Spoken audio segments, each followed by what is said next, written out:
I'm in here. Yeah, I'm logged in. Hi, Rosa.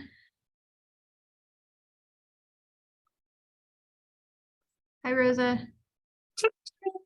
We'll do a quick, so welcome Rose Blue, who's Director of our Veteran Services. And she's going to share a little bit about her role in campus, and then we'll open it up for questions that people may have. Perfect. So again, as Terry mentioned, I am Rosa Leo. I'm Director for Veteran Services and Disability Resources for Students. The people in the room currently have known me for quite some time, and sometimes may go, if they see an email from me. I apologize for that. But we're all in this together, and my MO is collaboration and working as a team. And I'm going to talk a bit about that later, but I think what I would like to share is I've been here for, it's close to 29 years. So since antiquity, and I have seen the progression of, how the ADA works in higher education. And certainly we've had to kind of roll with all of those changes throughout the time that I've been here. So, let me see. I think I would like to start with any questions that you have, because I know Mark has to leave soon. So I at least want to address whatever questions that you have, Mark, so that I can, better navigate this time. Yeah, I don't think I have any specific questions. I was just more curious because, it's not just DRS, but Veteran Services. Okay. So I was just curious what you had to say. Okay, sounds good. So let's start there. And yes, this is recorded, so I hope that people will at least look at the recording. So my role in Veteran Services, I started when I was in admissions here in 1994. I also started doing Veteran Services, sort of like dumped in my lap kind of thing. But I've been doing that for the duration of the time that I've been here. My role is essentially that of school certifying official. So that means that I am the person who, at the start, end, whichever way you want to look at it, of each and every quarter, I submit all the enrollments for all of our veterans and the family members who are using VA benefits. For the last couple of years, we've consistently been running at about 200. Okay, so every single quarter, you're going to find me certifying, which means, I know, right? Not too many people know that. Certifying each and every person's enrollment, meaning I submit credits to the VA. So they can calculate their BAH, or basic allowance for housing, sometimes called the MHA, monthly housing allowance. It's the VA, I don't know. That the amount paid to the veteran is dependent upon the number of credits, whether it's full-time, part-time, blah, blah. If it is post 9/11 GI Bill, and the majority of them are, it also means that the VA covers all of their tuition. So about 3 weeks later, I have to report tuition for over 100 post 9/11 students. Yay me. Okay, that's just the very basic. Since I'm going to say around the endish of Persian Gulf 1, okay, my role and the role of a lot of SCOs on higher ed campuses has kind of morphed and evolved to take into consideration those veterans who are returning from combat, okay, or just simple deployment.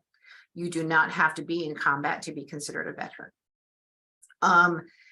And some of you may have kept up on all that stuff over the years. Clearly there have been issues around veterans transitioning from serving to coming back to civilian life, complicated by this lovely world that we live in of higher education, which is a whole nother beast and animal in and of itself. It can be. It is also very, very different from what service members are used to while they're in the military. The way things are done, the way people speak, the way things are carried out, policies and protocols and procedures and all of that stuff. I'm going to share that in the years that I've been doing this part of the work, I've become much more frustrated with how our society treats veterans, largely the media.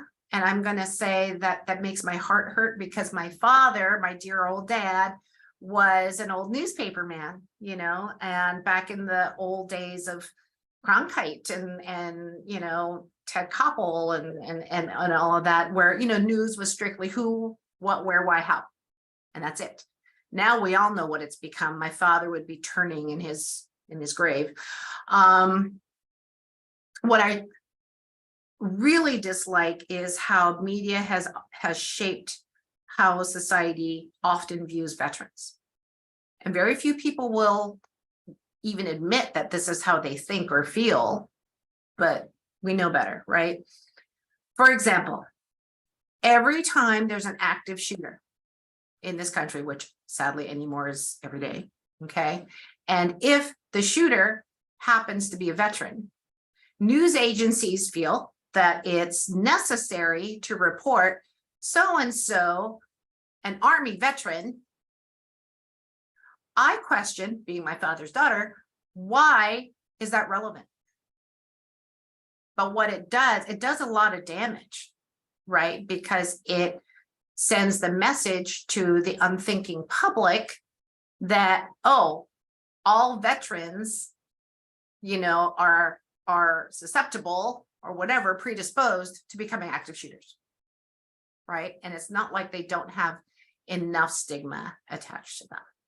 Okay, so that is just one example of challenges that our veterans might be facing.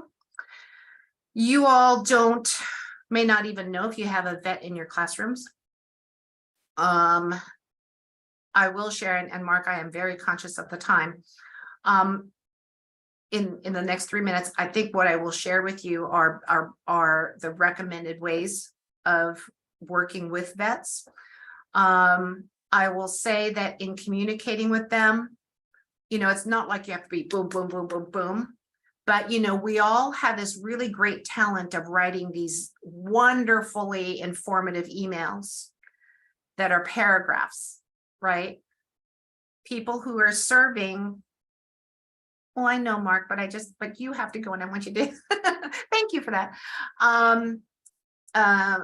Veterans have a very hard time reading information that is long, okay, and dense. The recommendation that I received from vets, this was years ago, was better to bullet point, because that's how they received their information when they were serving. It's like a couple of sentences, intro, then boom, boom, boom, boom, boom. Okay. What is their mission? They are mission driven, mission oriented. And here are your orders. Okay. So a couple of anecdotes. Vets, yeah, I had this one vet years ago, probably like 10, came into my office, put himself in the chair across from me and was just like exasperated. And he had come from a visit to at a community college. That was his last quarter there, and he was going to join us the next quarter. And he said that he went there for an advising session, and just needed to know, you know, what courses does he have to take to finish out his time at that school. And the advisor, well-meaning, pushed over a sheet of paper and said, here, just choose from these. No, ma'am, I need to know what is it that I need to take. And, you know, further explaining, I'm finishing out, I'm going to get a Bethel. Well, you can choose from any one of these. No, ma'am. So this went on and on and on. He left the office, didn't accomplish what he needed to accomplish, came in, told me about it. Essentially what she needed to understand, and not her fault, but what she needed to understand was he wanted to know what his mission was. Okay, tell me what my mission is, and then I can make the decisions around how I'm going to do that around what you tell me. Okay, that is how they need to receive their information. Okay. The other thing, and this is just something else that I will share. Another vet came into the office and he had just finished a class. I think it was Alan Woods. I don't know. And this is one way to know if you have a vet in your class or not, they will likely seat themselves in a spot where they can see the entire class, because they have to have eyes on everything and everybody, and they have to know where the exit is. Okay. For obvious reasons. So guy was in the class, hadn't started yet, was about to start, that hush period before, and then the door flings open, student runs in the class, into the classroom, has to cross the class to get to the seat on the other side of the class, has to cross the podium where the professor is standing. Okay, student says, Rosa, it was all I can do not to get up from my chair and jump on the student. And I'm like, explain. To me, in my mind, my professor is my commanding officer. Student who runs into the room towards my commanding officer means harm. Oh, well, that makes a lot of sense. Okay. Student slams the books down on the, which again, he said, I swear I was going to duck. You may not notice these things in the class, right? But for not all, because I don't like to generalize, but for some of the vets in the classroom, that is their daily mental experience. Class transitions, going from one class to another when there's a hallway full of people, right? Not all veterans have PTSD, okay? But a lot of them do. And a lot of them also have experiences that gives them a heightened sense of, it's not even paranoia. Thank you. I'm glad you're here. So just some things to be mindful of. I will say that veterans are also probably the hardest working group of students that you will ever find. Their GPAs tend to be way up there. And a lot of, well, probably anymore, most of them actually join the military in order to pay for school, right? And also some are going through life transitions. Maybe they have disabilities and so they were medically discharged, or, there are lots of different kinds of stories.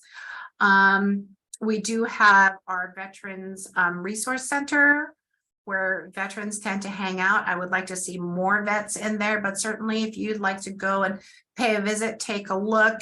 If you guys want to talk to vets and ask them, hey, what are your needs? In our classrooms, how can we work with you better to help you be more successful? Let me know. Happy to make that happen. Okay. Yes, Cherry. You're muted. I'm now unmuted. Okay, cool. So just a question about that. So you mentioned the Veterans Resource Center. Does it make sense for faculty to schedule a meeting with the student in the Veterans Resource Center or schedule office hours? Is that would that be an appropriate way to engage with veterans in our classes? Yes. Yes. So who would we reach out to talk to about that? That would be me. Okay. That would be me. What we can do is, if there's, if it's just a drop in and people can just come and talk to the faculty member, or if it's a presentation or some kind of workshop, or if they want to do a focus group of the veterans, we can make that happen. What I would do is we would get date, time, whatever, and I would provide that information to all of our vets and their family members to let them know that this is happening. As with most programming, I cannot guarantee butts and seats. Okay. But you have to kind of put it out there. You don't know what you get unless you try. So yes. Yeah. Good resource. Yep. Yeah. So if we don't know what students in our classrooms are veterans, you have some good recommendations for how to support them. But I feel like in a lot of my classrooms, I'm not supporting them because I don't know they're there. Because you won't know. Right. Yeah.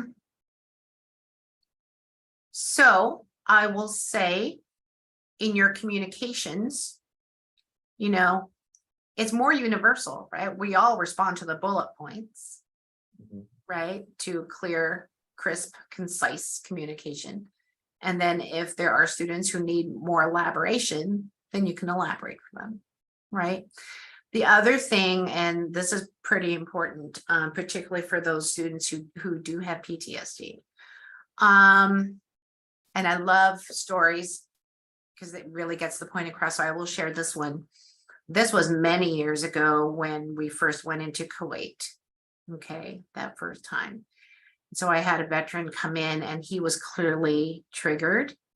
And what had happened is the professor, I don't know what class this was, but I'm going to guess that it was like must have been like a history or political science. I mean, I don't know. Had showed a video or news footage or whatever of our troops going into Kuwait. And that's not fun footage necessarily. He shared that he was in the first wave of Marines going in.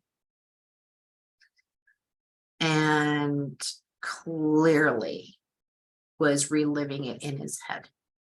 So the recommendation is, it's not do not show these kinds of things because, part of going to college and university is exposure to things that are difficult and controversial, right? We all know that. But what I recommend to faculty is, put out a disclaimer before you show anything, whether it be film footage, movie, whatever, just to let them know about the content. What is this content? And if there's anyone in the room who finds it triggering, to please let's say, you know what, you are free to leave and come and talk to me, and we will discuss an alternative assignment or a different way to do this assignment. Okay, give them an out.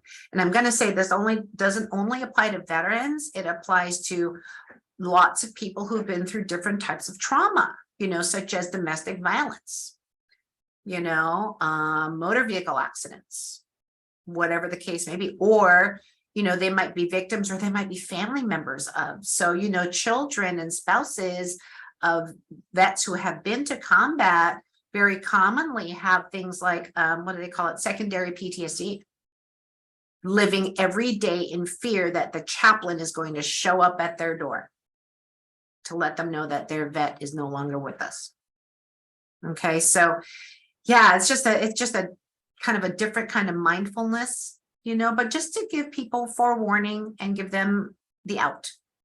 So does that answer your question, Gavin?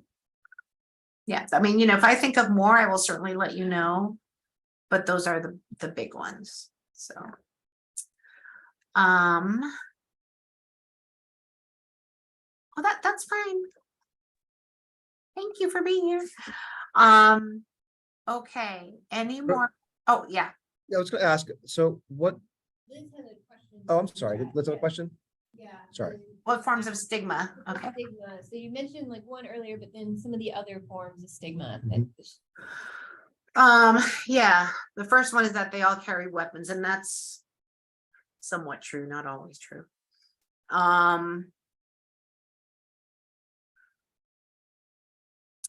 I think a lot of it has to do with people's political preferences, and how they view war, back in the day during the times of Vietnam, or the more recent conflicts earlier in the Persian Gulf. The term baby killers, that's not uncommon, and it's true. I mean, there were these rogue militaries, members who went out, like that one, I think, where he slaughtered an entire family in Afghanistan or something like that. That was several years back. But they get accused of a lot of those things. That all of them are mentally ill, therefore to be feared, and we all know that's not true, right?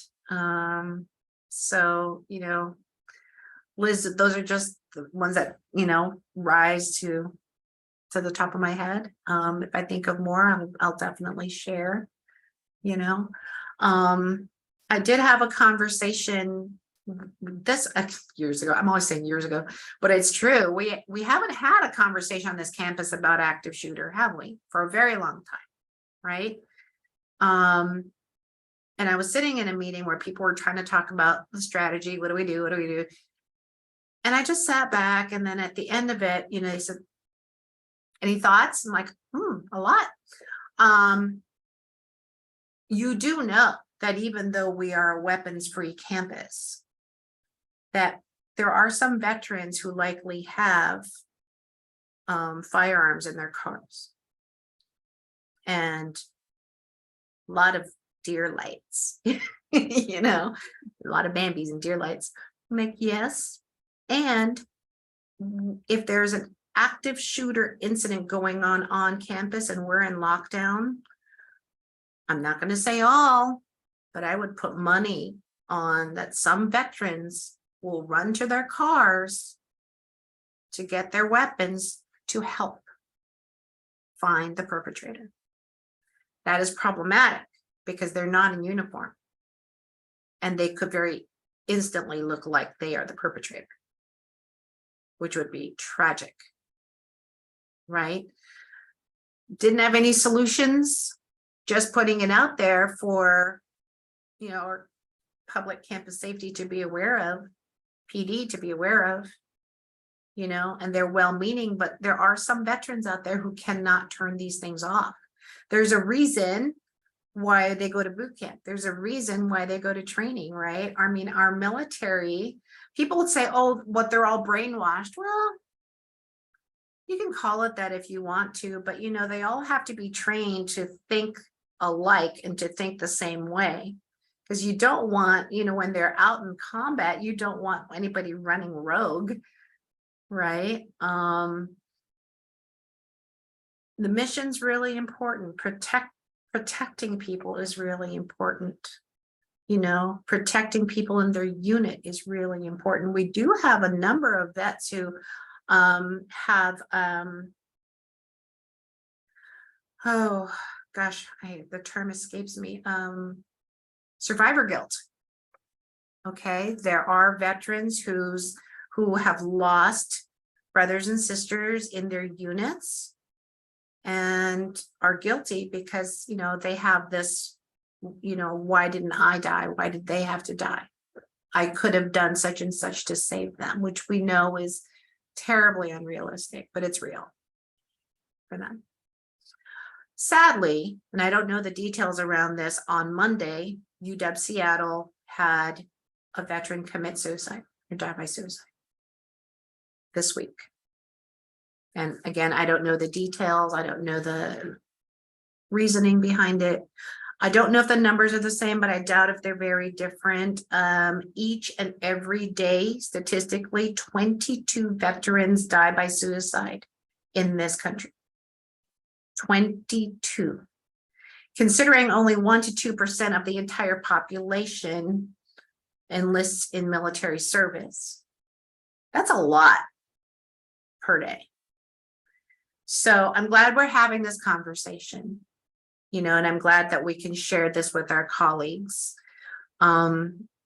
because, it is that care and support and that consideration of them that could very well save a life.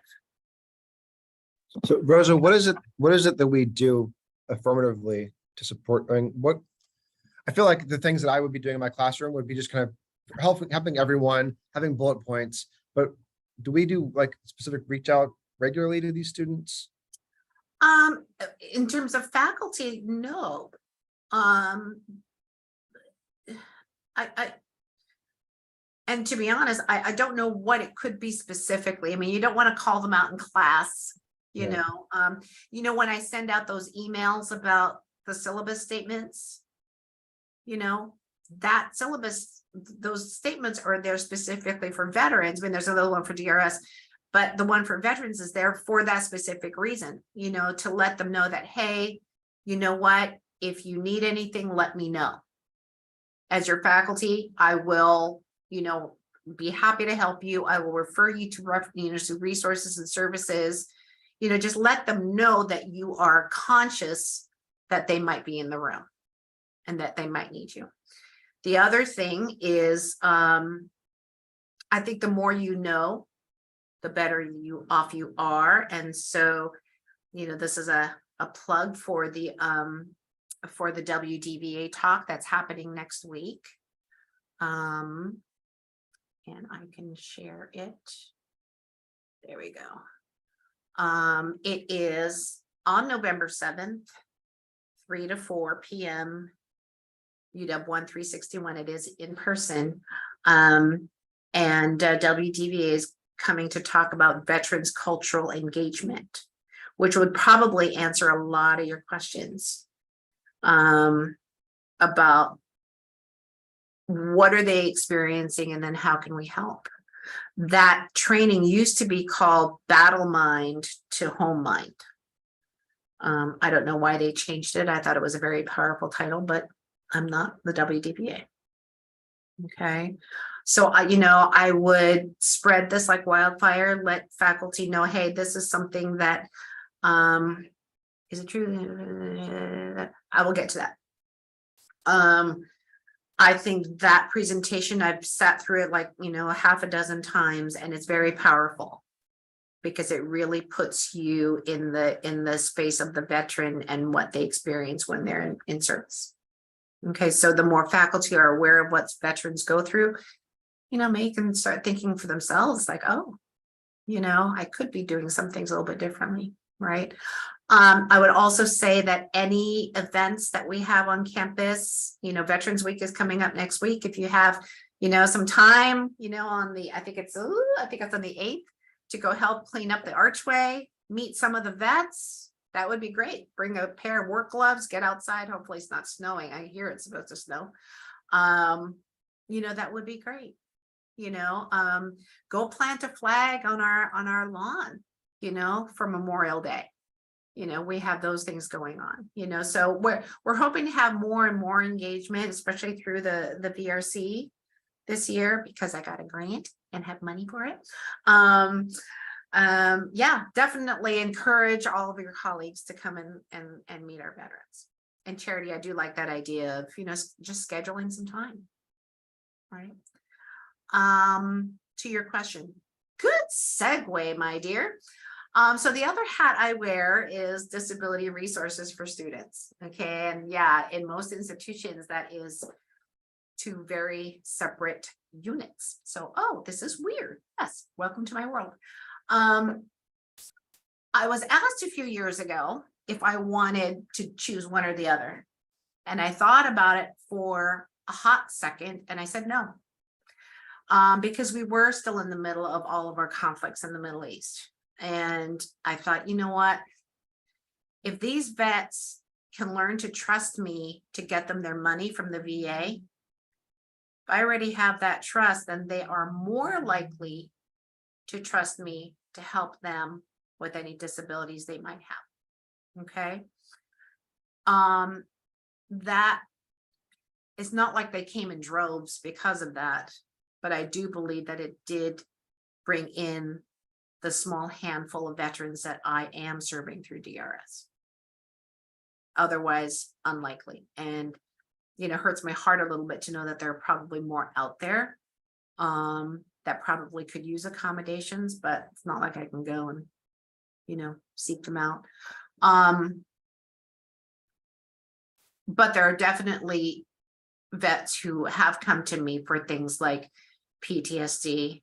We have some women veterans who are also sadly victims of military sexual trauma as well, which contributes to any PTSD that they might have. Depression, anxiety, certainly, maybe some physical, disabilities. I kind of expect that in the next few years to come, we're going to be seeing more since, we've now closed out that chapter in our conflicts, maybe, I don't know.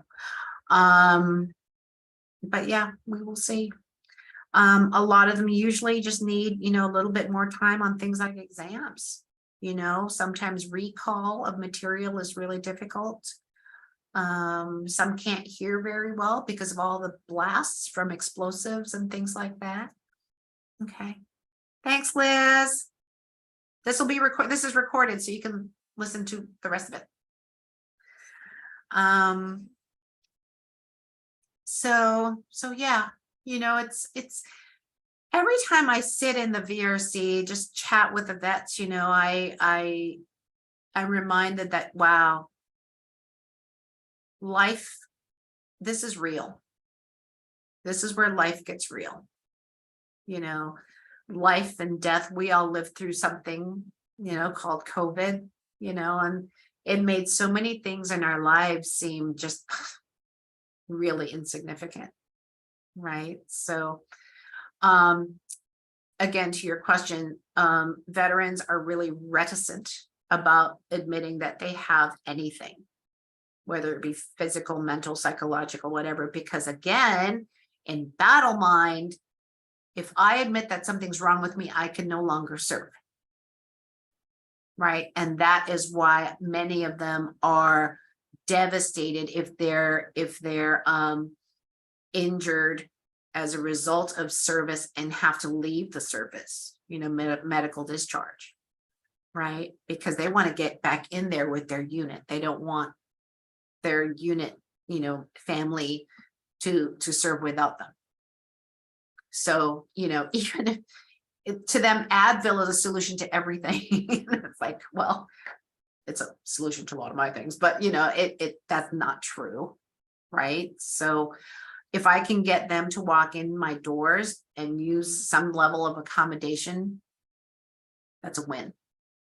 Okay, so that's the other thing, Gavin. You know, if you're noticing, I mean, you guys do this, if you notice anything about any of your students on a consistent basis, maybe sit down and, yeah, it is a difficult conversation, you know, to have, but, you know, open it with, you know, I'm just sort of noticing, you know, patterns and in your work and, you know, and I'm concerned, you know, is there something that you can share with me that will help me help you kind of thing, you know, and yeah, it's tough to navigate that conversation because they may not want to be telling you, you know, but you try. You know, you definitely try. And then, of course, you know, if there's something pretty serious going on, stuff like, you know, if they're disruptive to the class, or if you notice that they're, oh gosh, this kid or this student really is not engaging and they seem depressed, you all know, you know, there's the care team and there's the care team report that you can do online.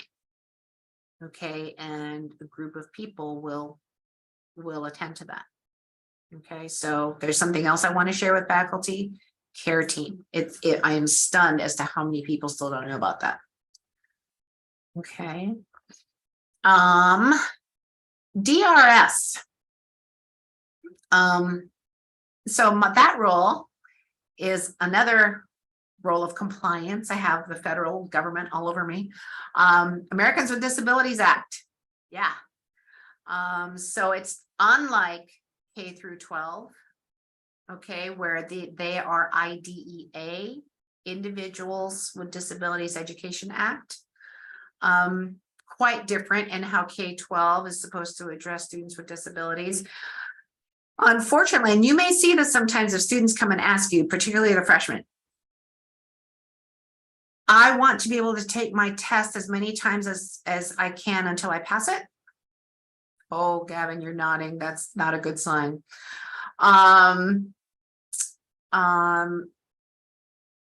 Things like, oh, I'm wondering if you can make my assignments easier or shorter.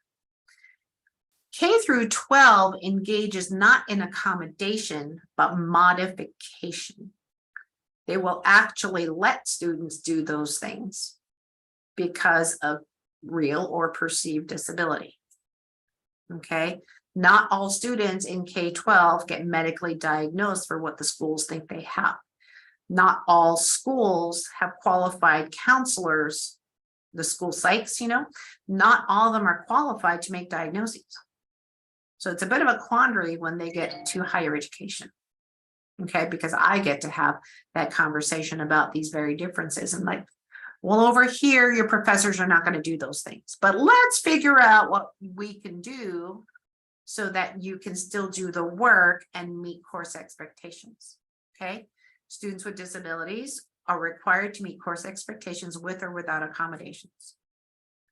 Even if they have accommodations, they can choose not to use it. Okay, but that doesn't mean that, hang on, something's popped up here on my screen. It's annoying. You know, if they choose not to use their accommodations, then so be it. I caution faculty around mercy grades. Okay. Yes, Charity. Yes. All right, so my question here is in terms of supporting first-year students who, because this audience that'll be watching the video later, are primarily first-year student Great. instructors. So there's still, I think, a miscommunication with a lot of the first-year students that they have to reach out to get those accommodations set up. Even though there's a lot of reach out in other ways, but they're still like, they just assume the accommodation is granted to them. Because they came in with like a 504 or They something came from in like with a high 504 school. High school. They think it will naturally continue.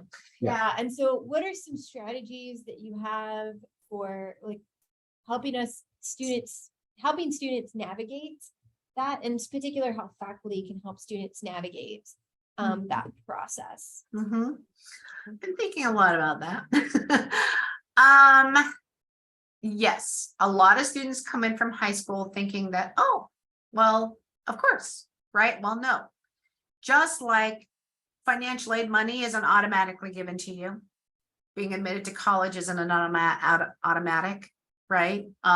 Nobody makes up your schedule for you and gives it to you on the first day of class, right? Students in higher ed, we all know, are now the ones who need to engage and advocate for themselves, right? It's a bit of a bear because we're trying to communicate these things to the high schools. Counselors, high school counselors, can you please communicate to your students that this is what they need to do when they go to college?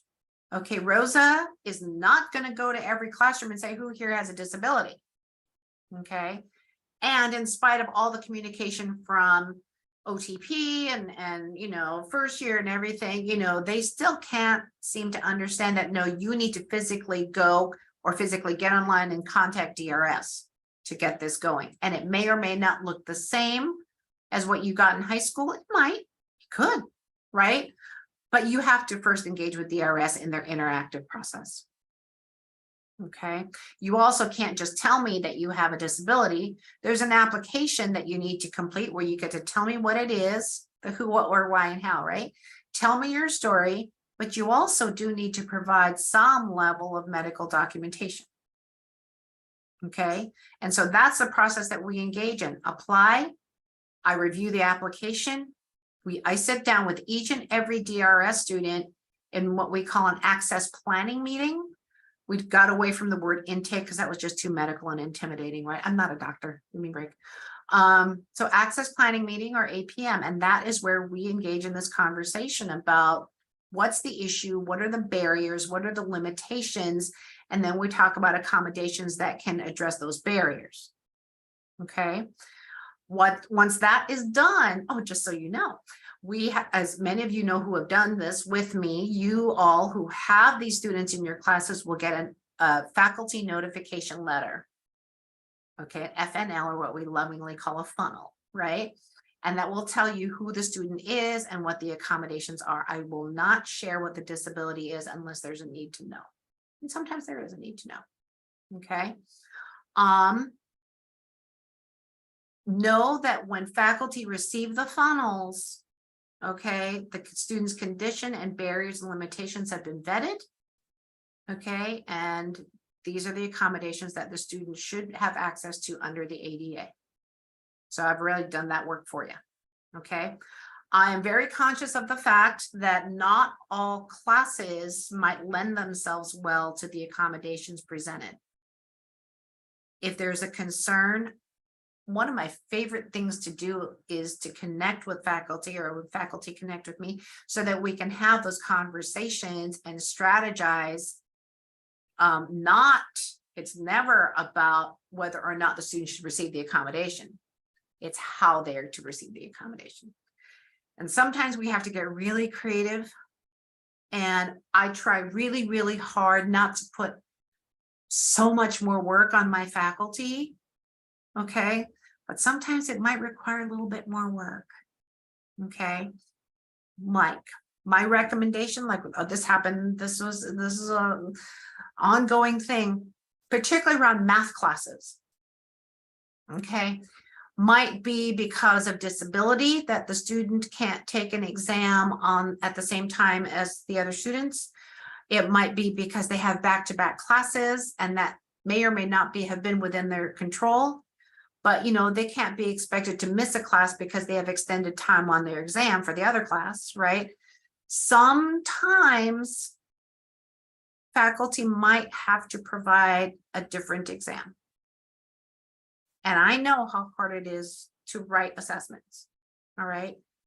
That is my very last resort. What I think might be helpful is, and again, I'm not faculty, there's a good reason for it. So I'm not trying to be disrespectful, but I'm saying that as long as you're preparing this math exam, prepare a second one, just in case, right? It might come in handy another time.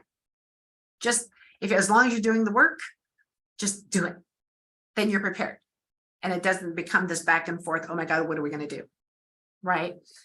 A lot of things like universal design, and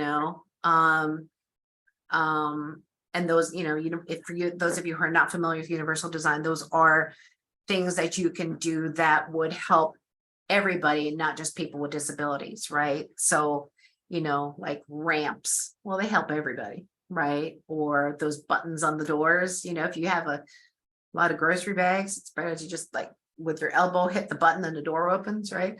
Universal, right? In your classes, if you're having videos, please try to select videos and movies that are already captioned.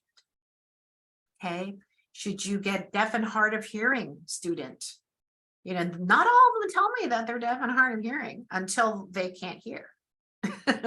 Right. And it's the middle of the quarter. It's like, oh my God, so at the outset, design the courses so that these things, prevention's easier than cure. Right. Rosa, do we have services, like if I show a video in class, it's not captioned? Is there something in the university that will caption that for me? I believe there is. But you know what? That can take a lot of time. Right? Because there's likely a queue of people waiting for captioning of stuff. So, again, far better to try to select something that's already been captioned. Right? Do students need a diagnosis? Yes, they do need documentation. That's not to say that IEPs and 504s won't work. Okay, I will say that our interactive process for determining accommodations, it's more holistic. It used to be very medical model, right?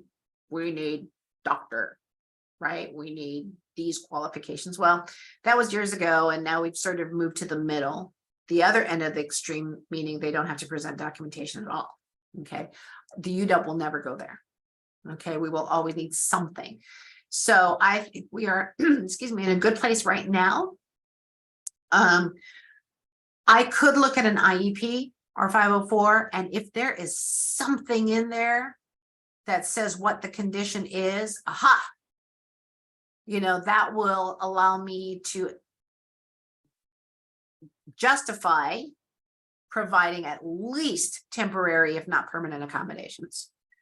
We pair the documentation with student self-report, hence the purpose of the APM, access planning meeting.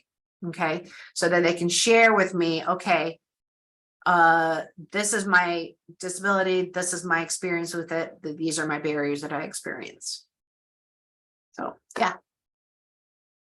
You had your, oh, there you go. Yeah. Do students have to re-certify their accommodations with you every year, or how does that work? No, it's kind of a one-time deal unless there's been, unless there's a new condition. Okay, and then we kind of revisit, okay, to add in, if necessary, any accommodations because of the new condition or the worsening of a condition, because we do have students with progressive things going on, right? It is the student's responsibility to submit their faculty notification letters. Long gone are the days where I generate these letters, like I've killed a lot of trees in my lifetime, okay? Long gone are those days. So students, they all have, hi Carol, they all have these profiles in the DRS system, okay, which is what generates the letters that you receive. Okay, they are told, go in before the start of every quarter, punch in all of your accommodations, send them to your faculty. A lot of students wait and like, oh God, why are you doing that? You know, because I tell them, you know what, it's better form to have the faculty know at the front end than in the middle of the quarter and they say, oh, by the way. It's like, oh, I don't like, oh, by the ways, right? So I know we have a few minutes left, but I did have one more question. yeah, So when I get one of the letters from DRS and it has all the accommodations, I often don't do anything with it until the student comes and talks to me. Is that the right course, or should I proactively be? I don't know what that's a gray area, and so much Yeah. of my work is shades of gray, right? We tell the students when they send the letters, they should circle back to their faculty, confirm that it's been received, because it could go to spam. I don't know, right? If you have any questions as faculty about the accommodation, right? We all know that not all students do that. Okay, so leave it up to you. If it were me, if they didn't come and talk to me within 2 or 3 days or during that week, I would probably circle to them and say, hey, received. Do you have any questions, or I have concerns? Okay. Connected to that, I always tell my students, you know, it's not just me making unilateral decisions about what accommodations you should have or what should happen.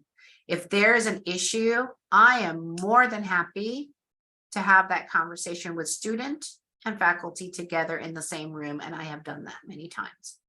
Okay, like I said, not all accommodations work with every single class.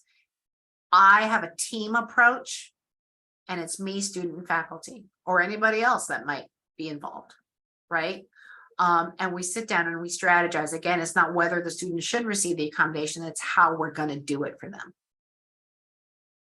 Okay. Carol, we have about 2 minutes left. Did you have any questions about DRS or veterans while we have Rosa in the room? Sorry. Yeah, I'm gonna go overtime. I'm sorry to be late. I teach on these days. And That's so- okay. This was recorded, so you can see it. Oh, good. Okay, good. Yeah, and then if it, you know, I'm gonna say when everybody else sees it, if they want to email questions, happy to do that. Yeah, I don't have anything too explicit, except I have noticed this term, a lot of students are still hoping that they can kind of have a chance to sign in by Zoom as an accommodation. So what do we say? I've kind of got to start saying this is against policy. Yeah, we actually did talk about this a little bit at the top of the hour. Yeah. Mhm. I've been getting a little bit of that. I'm sure you guys have, just as you just said. If they're saying accommodation, go ahead and forward them to me. And then I will vet that. And I will tell you, I have not yet had to ask, let me rephrase that. I have not felt yet that I've needed to go to a faculty member and say, I think you should or you must provide a remote option. Mhm. Largely because, you know what, we are back to in person. Mhm. And disability or not, let's talk about what accommodations we can put in, but this is not going to be one of them. I cannot force my faculty to change how they deliver their material. Okay, we're no longer in COVID. Okay, so, but yes, do refer them to me. I'll take care of it for you. Thank you, Rosa. All right, you guys, this was fun. If you want to do a part deux, I'm happy to do a part deux. Okay. Awesome. Um, Thank you so much. I really appreciate your time. This is You're good. I actually got very some of my questions answered, which was fantastic. Oh, good. Oh, good. Okay, well, you know where to reach me if you need a, okay, so on the 7th, 3 to 4, WDVA Veterans Cultural Engagement. Blast it out to your colleagues. I hope you can be there. There's never a good time for these things, or never a perfect time, but the more that are there, the better. You know, I just discovered for the first time at our business faculty retreat, the beautiful Veterans Memorial on the back of campus. Pretty nice, right? It's lovely. Right. So Yeah. next Tuesday, the vets will be out there doing the regular cleanup of the memorial. If you want to help, get a little bit of the outside going, come with work gloves, help them. They'll be happy to meet you. Okay, thank you. All right. All right, you guys, thank you so much. All right. Thank you all. All right. Bye-bye. Bye.